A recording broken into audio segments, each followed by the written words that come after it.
After World War II, Europe was in ruins. This set the stage for a whole new kind of conflict. 36 million. That's how many Europeans were killed. The continent was just utterly devastated. You had no roads, no power, no water. And over 50 million people, they were left homeless. So Europe's old powers were out of the picture. Two new superpowers stepped up, the USA and the USSR. And these two superpowers, well, they had totally clashing ideas for how the world should work. Now, their alliance in the war? It wasn't built on friendship. This mistrust went way back. They only teamed up to beat a common enemy, Nazi Germany. But the tensions were always there. And two crucial post-war conferences would pretty much blow that fragile alliance completely apart. So what did they want? The US wanted free elections. Stalin just wanted a buffer zone for protection. At Yalta, they agreed to split Germany, but Stalin's promise of free elections? That was shaky. Then, by the next conference, Truman took over for Roosevelt.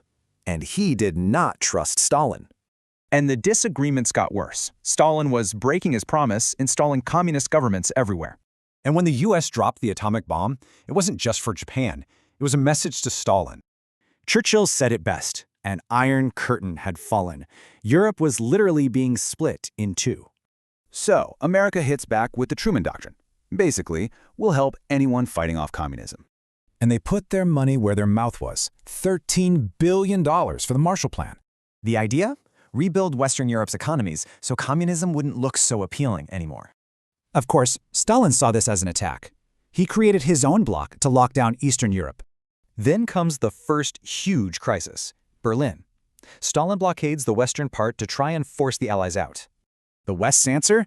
The Berlin airlift. They flew in everything, day and night, for almost a year.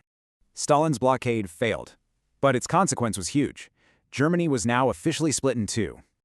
This led the West to form NATO, a military alliance. An attack on one is an attack on all. So what did the Soviets do? They formed their own military alliance, the Warsaw Pact. And just like that, the lines were drawn. Two armed camps faced off, and the Cold War had begun.